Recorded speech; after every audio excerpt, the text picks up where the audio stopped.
Саламатсыңарбы балдар? Бүгүн биз 4-чү чейректин 1-чи сабагын өтөбүз. Сабактын кептик темасы улуу жибек жолу. Сабактын грамматикалык темасы сана точ, эсептик сана точ жана бөлчөк сан.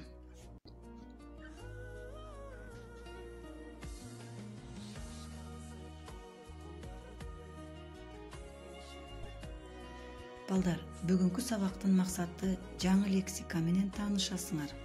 Сана точтун эсептик жана бөлчөк санын кебинде колдоно аласыңар.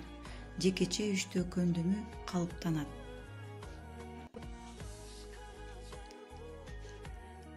Анда эмесе балдар, маңдайыңардагы 4 быйтыкча силерге күлкү, жагымдуу маанай тартуулап жатышат. Силер дагы быйтыкчаларды карап, жагымдуу маанай тартуулап койгула.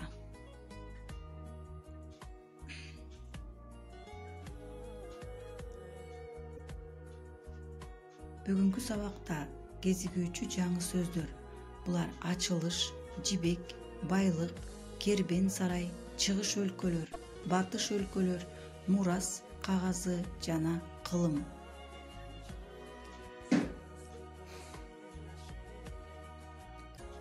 Балдар, сана точ деген эмне? Сана точ сандын, заттын, санын, иретин, эсебин, болжолун, тобун, катар тартибин билдирген сөз түркүмү сана точ деп аталат. Сана точ сөздөр канча, нече, канчанчы, неченчи, канчо, нечөө деген суроолорго жооп берет.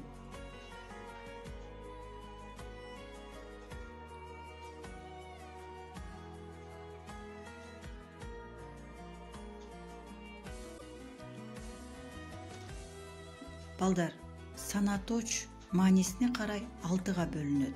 Класстерге карап көңүл бургула. 1-чи эсептик сан, чамалама сан, иреттик сан, бөлчөк сан, жамдама сан жана топ сан.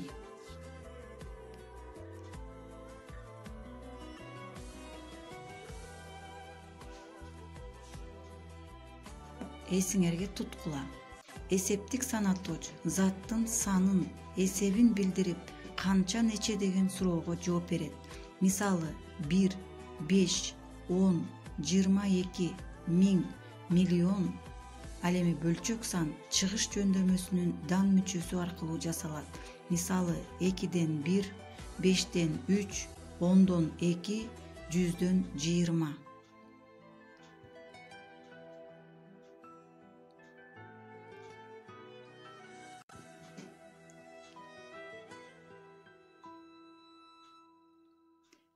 Бүгүнкү теманын кептик темасына көңүл буралы.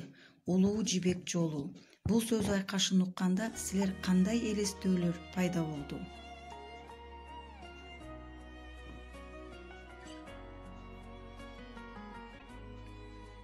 Балдар, менин оюмча силер жолду элестеттиңер, туурабы?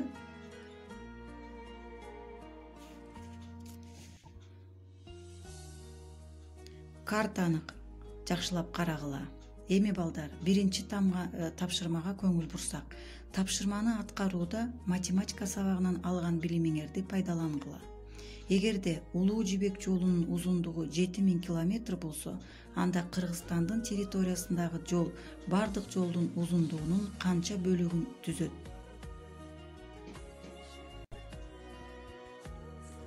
Эми балдар, 2-чи тапшырманы аткаралы.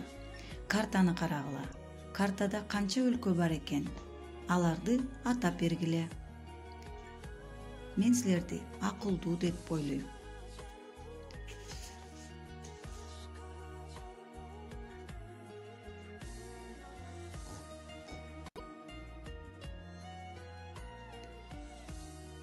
Үчүнчү тапшырмага көңүл бурсак, кандай ойлойсуңар? Соодагерлер улуу жибек жолунун канча бөлүгүн жөө, канча бөлүгүн төө минип өтүшчү экен? Божомолдооңорду далилдегиле, аракет кылгыла балдар.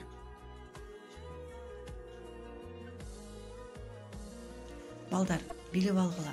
Биздин заманга чейин 2-чи кылымда жибек товарын чыгыш өлкөлөрүнүн батыш өлкөлөр менен байланыштырган бул улуу жибек жолу пайда болгон.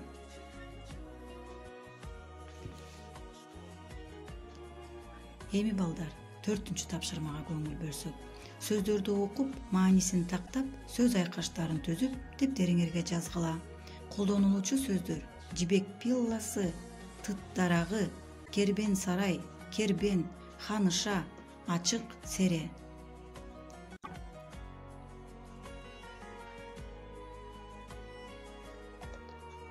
Эми балдар, 5-чи тапшырманы аткарсак. Төмөнкү сүйлөмдөрдү ыраты менен жазып текст түзгүлө. Бүткөндөн кийин үнүңөрдү бийик чыгарып окугула.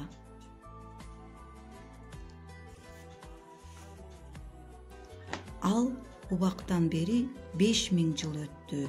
Аңгыча тыт дарагынын бутагынан чайга жибек пилласы түшүп калды.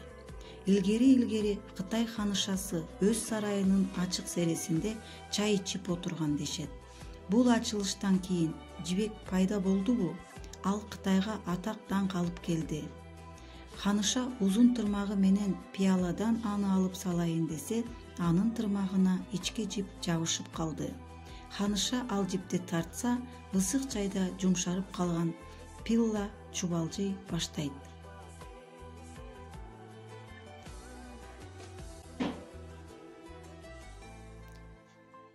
6-чы тапшырманы аткаралы. Түзүлгөн текстка тема койгула. Текст боюнча таблицанын 1-чи бөлүгүндөгү суроолорго жооп берүүдө таблицанын 2-чи бөлүгүндөгү маалыматты пайдалангыла. Суроолор: жибек качан пайда болгон?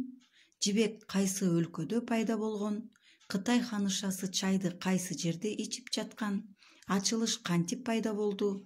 Ачылыш Кытайга эмнелерди алып келди? Бул ачылыштан улам кайсы соода жолу пайда болду?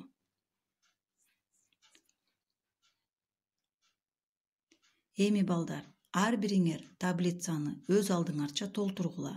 1-чи таблица тема боюнча эмнелерди билдим.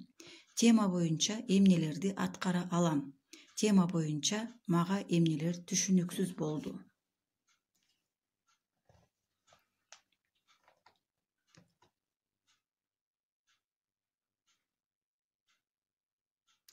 Үйгө тапшырма. Улуу жибек жолу жөнүндө кызыктуу маалыматтарды таап окуп, эсептик жана бөлчөк санатоочторду кебиңерде колдонуп айтып бересиңер.